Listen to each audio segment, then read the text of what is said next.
Hi guys, welcome back to my channel के इस video में गाइस मैं आपको बताने जा रहा हूँ मेरा long term review Tata Harrier automatic के बारे में। और इस वीडियो में गाइस मैं आपको इसके प्रॉज कॉन्स और सारी चीज़ें बताऊंगा। टाटा का सर्विस सेंटर का मेरा एक्सपीरियंस कैसा रहा मैं वो भी बताऊंगा। उसके अलावा गाड़ी आपकी चलने में कैसी है, एसी कैसा है, इसका इंफोटेनमेंट सिस्टम कैसा है, वो सारी चीज़ों के बारे में मैं आपको इस वीडियो में बताने जा रहा हूँ। तो गाइस सबसे पहले अगर हम शुरुआत करें तो सबसे पहले अच्छी बातों से शुरुआत करते हैं। और सबसे पहली बात गाइज़, अगर मैं हैरियर की तारीफ़ करूँ तो उसमें मैं ये कहूँगा कि गाड़ी बहुत ही प्लांटेड चलती है। मैंने इस कार को टेस्ट करा ऑलमोस्ट 190 तक, तो 190 तक भी ये एक्सप्रेसवे पे काफ़ी ज़्यादा प्लांटेड चल रही थी, तो उसमें कोई हिब्बट नहीं है। दूसरी अगर अच्छी बात गाइज़ मैं बताऊँ आपको इस गाड़ी के बारे में, तो वो है इसकी build quality. Build quality guys बहुत ही ज़्यादा टॉप नॉच है टाटा की। अब टाटा की सारी ही गाड़ियों की करीब स्पेशली हैरियर और सफारी की तो बहुत ही मस्कुलर लुक रहता है। डिज़ाइन बहुत अच्छा है, मैं आपको डिज़ाइन एक बार घूम के दिखा देता हूँ। ये फ्रंट डिज़ाइन था, ये हमारा ड्राइवर साइड प्रोफाइल है। थोड़ा सा मेरी कार पे एक डेंट छोटा सा लगा हुआ है वहाँ पे। ये हमारा ड्राइवर साइड प्रोफाइल है। उसके बाद ये हमारी कार का बैक प्रोफाइल है। टाटा को इस डिज़ाइन पे इतना ज़्यादा कॉन्फिडेंस है कि उन्होंने इस बार का हैरियर का जो अपग्रेड दिया तो उसमें आउटर डिज़ाइन नहीं चेंज किया। और ये मुझे भी गाइस वैसे ही बहुत अच्छा लगता है। मतलब कुछ लोग हो सकता हो मेरी ये वाले ओपिनियन में थोड़ा सा इफबट लगे, लेकिन मुझे एक्सयूवी से ज़्यादा बेहतर डिज़ाइन लगता है। Design wise outer design Harrier का ज़्यादा बेहतर लगता है। ये हमारा को ड्राइवर साइड प्रोफाइल है और ये रहा हमारा आपका, वापस हम घूम के फ्रंट प्रोफाइल पे आ गए। तो ये तो गाइज रहा इसके प्रॉज में। अब एक और प्रॉज आता है, वो है गाइज इंजन और गियरबॉक्स का कॉम्बिनेशन। हाँ ये बात ठीक है, एक्सयूवी जितना अच्छा नहीं है, लेकिन एक्सयूवी और हैरियर में गाइज इंजन और गियरबॉक्स के कंपटीशन अगर आप करोगे तो 1 से 1.5 सेकेंड का अंतर है आपका 0 to 100 की स्पीड में। बाकी दोनों ही कार के जो है इंजन और गियरबॉक्स कॉम्बिनेशन बहुत अच्छे हैं। इसमें तो एक ही इंजन ऑप्शन आता है डीजल में, वो है आपका 2 लीटर मल्टीजेट 2 V8 सोर्स्ड है, जो कि आपको जीप कंपास में भी देखने को मिलता है और MG हेक्टर में भी देखने को मिलता है। उसके बाद गियरबॉक्स, हाँ गियरबॉक्स में भी 2 ही ऑप्शन है इनके पास। एक 6 स्पीड का मैनुअल है और एक 6 स्पीड का torque converter automatic Hyundai sourced है, वो हमें देखने को मिल जाता है, तो वो भी इसका एक प्लस पॉइंट है। बाकी कार के ब्रेक्स बहुत अच्छे हैं। हल्का सा गाइस इशू रहता है इनके एट फर्स्ट ब्रेक्स में, लेकिन अगर आप सर्विस सेंटर जाओ, सर्विस सेंटर में जाके कहेंगे तो वो आपके लिए इसे फिक्स कर देंगे फर्स्ट या सेकंड सर्विस में। तो मेरे साथ ये था तो मैंने इसे फिक्स करा लिया था। उसके बाद गाइस क्या है, इसका कैबिन आपका बहुत अच्छा है, बहुत ही स्पेशियस कैबिन है। इसकी राइड हाइट कार की बहुत अच्छी है हमारी। तो ये तो गाइस रही अब तक में इसकी सारी अच्छी बातें। अब मैं आता हूँ क्या गाड़ी में ख़राब है या क्या चीज़ इम्प्रूवमेंट की ज़रूरत है। सबसे बड़ी बात गाइस ये है कि टाटा खुद ही श्योर नहीं रहता उसे किस वेरिएंट में कौन से फीचर्स देने हैं। हर एक फीचर पे एक नया वेरिएंट अलग पेंट के साथ ये निकाल देते हैं। तो मैं टाटा को सबसे पहले तो अगर कोई देखे टाटा मोटर्स में से तो मैं उन्हें ये सलाह देना चाहूँगा कि सबसे पहले आप इसके इतने सारे आप वेरिएंट्स निकाल देते हैं अपनी कार के, वेरिएंट्स को कम रखिए। मतलब एक गाड़ी के 5 से 6 से 7 ही वेरिएंट रखो। आप हर एक पेंट स्कीम के साथ एक नया वेरिएंट निकाल देते हो। किसी में 18 इंच एलॉय व्हील्स हैं तो किसी में 17 हैं, किसी में कोई पेंट है तो किसी में कोई पेंट है। बाकी आपका किसी में फॉर एग्जांपल वेंटिलेटेड सीट्स है तो आपका उसकी 17 इंच के व्हील्स हैं, किसी में वेंटिलेटेड सीट्स नहीं है। डार्क एडिशन है तो उसमें 18 इंच व्हील्स हैं। तो टाटा खुद श्योर नहीं है कि उसको क्या देना है और क्या नहीं देना है। तो वेरिएंट वाइज गाइज का, क्योंकि बायर को बहुत इससे कन्फ्यूजन होता है, तो वेरिएंट वाइज मैं कहूँगा कि टाटा सारे फीचर्स सारे कलर ऑप्शंस में दे। फीचर्स को कलर ऑप्शंस के साथ मैच ना करे तो वो ज़्यादा बेहतर रहेगा। बाकी अब स्पेसिफिकली अगर हम प्रोडक्ट्स पे आते हैं तो गाइस प्रोडक्ट में सबसे पहले इंप्रूवमेंट की क्या ज़रूरत है, अब मुझे अभी पता नहीं है इन्होंने करंट हैरियर में इंप्रूव किया है कि नहीं, वो है गाइस ये इसका हेडलाइट सेटअप। फॉग लाइट तो गाइस कुछ हद तक ठीक भी है। बाकी इसकी जो मेन लाइट है, लो बीम हो या हाई बीम हो, उसको एक पूरे टोटल अपग्रेड की ज़रूरत है गाइस। बहुत ही ख़राब, कोई विजिबिलिटी नहीं रहती हाईवे पे। मतलब मैंने सोचा था कि एसयूवी ले रहा हूँ तो हाईवे राइड ज़्यादा रहेगी, लेकिन कॉन्फिडेंस इंस्पायरिंग नहीं है। हेडलाइट सेटअप बहुत ही ज़्यादा वीक है, इन्हें ये तुरंत ही अपग्रेड कर देना चाहिए। मैंने रिव्यूज़ देखे हैं आपकी नई वाली हैरियर के, पता नहीं इन्होंने अपग्रेड किया है या नहीं किया है, क्योंकि उसमें सच कोई मेंशन नहीं हुआ है। बाकी DRLs हमें देखने को मिल जाते हैं, वो ठीक है। वीक पॉइंट में गाइस पहली बात वेरिएंट्स बहुत ज़्यादा हैं, फीचर्स अलग अलग वेरिएंट्स पे कलर पे डिपेंडेंट है। दूसरा हेडलाइट बहुत वीक है। तीसरा इसका हॉर्न गाइस काफ़ी वीक था, तो वो तो मैंने खैर अपग्रेड करा दिया। हेडलाइट भी मैं अपग्रेड कराऊंगा इसकी। और चौथा ये कि इस वेरिएंट में इन्होंने, भले आप इसे एज एन एसयूवी सेल कर रहे थे, लेकिन फ्रंटी में डिस्क ब्रेक्स ऑफर कर रहे थे फ्रंट टायर के साथ, और बैक में आपने कोई भी डिस्क ब्रेक नहीं ऑफर करे थे, आपने ड्रम ब्रेक्स ही दिए थे। चाहते तो गाइस ये कर सकते थे, क्योंकि ऑफ कोर्स टाटा, आप 23 लाख की गाड़ी, XZA मॉडल जो मेरा है वो ऑन रोड 23.5 का आता है, भले ही वो मुझे 22.5 में मिला था अप्रॉक्स आफ्टर डिस्काउंट। तो अगर टाटा चाहता था तो ये कर सकते थे, तो और मैं इन्हें कहूँगा भी कि प्लीज़ करिए, क्योंकि खैर अब लेकिन इन्होंने एक चीज़ ये इम्प्रूव कर लिया है कि बैक में भी अब ये डिस्क ब्रेक दे रहे हैं, तो इन्होंने इतना ये काम इम्प्रूव किया है। उसके अलावा गाइस अगर मैं बताऊँ रूम फॉर इम्प्रूवमेंट अगर कहीं है तो वो है इसके पेंट क्वालिटी में। पेंट क्वालिटी गाइस टाटा ने बहुत ही ख़राब यूज़ करी है, बहुत ही ख़राब पेंट है।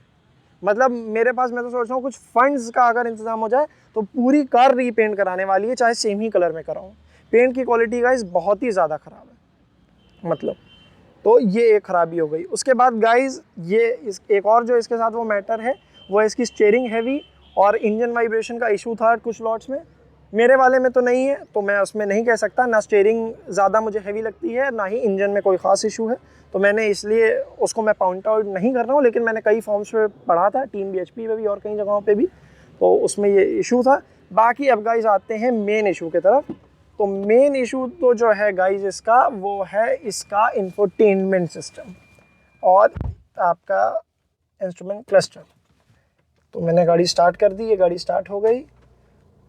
उसके बाद गाइस आप देख सकते हैं ये इंस्ट्रूमेंट क्लस्टर ये रहा इसका, ये स्टार्ट हो गया।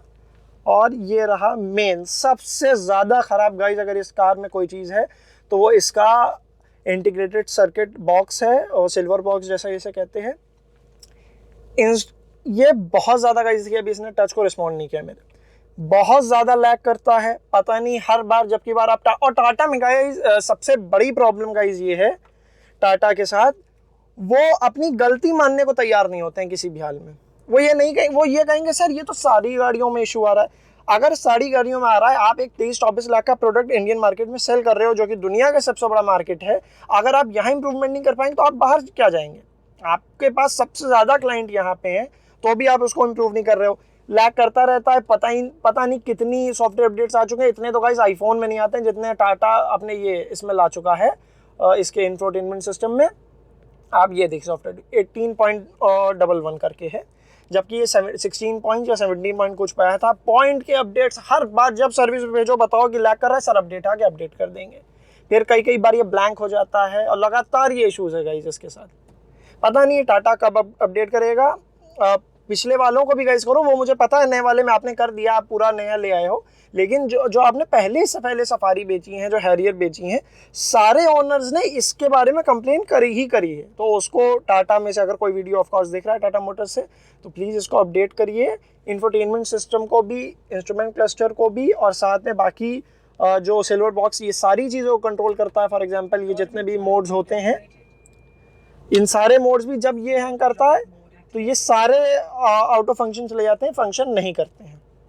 और आपका दूसरा गाइस बात ये है कि इसका जो ऑटोमेटिक क्लाइमेट कंट्रोल सिस्टम है उसमें भी टाटा को वर्कआउट करने की ज़रूरत है। कभी कभी खैर ये हर गाड़ियों में होता है, लेकिन है तो मैं पॉइंट आउट कर रहा हूँ, ये समझ नहीं पाता है कि इसको कैसे किस बाहर का किस टेम्परेचर पे, अंदर का क्या टेम्परेचर इसे मेंटेन करना है।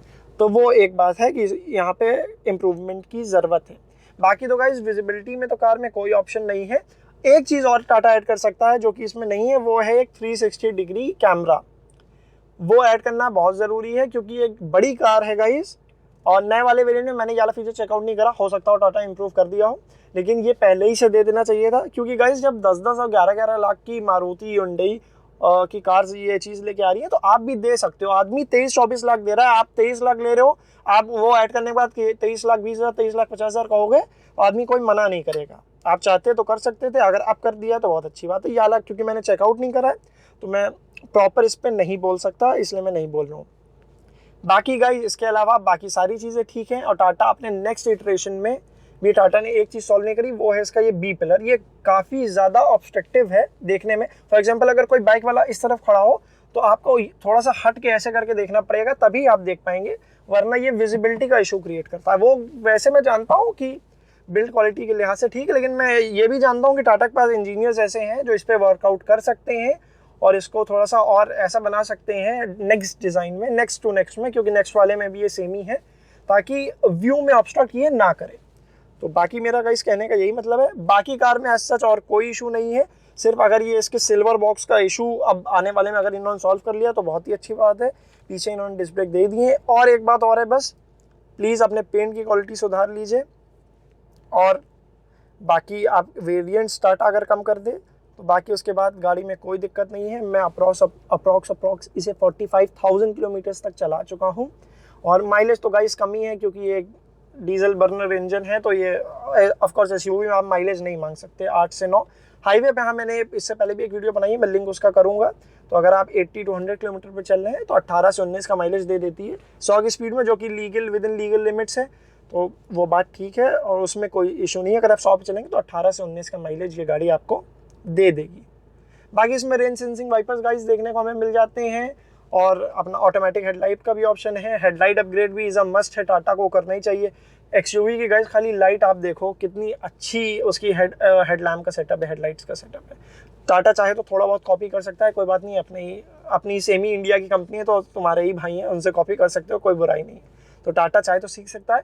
और एक बात और है गाइस, फिएट से ये इंजन सोर्स करते हैं, तो उसमें अगर टाटा चाहे तो वर्कआउट कर सकता है, वो अपना इन हाउस डेवलपमेंट कर सकते हैं। पता नहीं क्यों टाटा नहीं करना चाह रहा है, इसका मुझे कोई मतलब नहीं समझ में आया।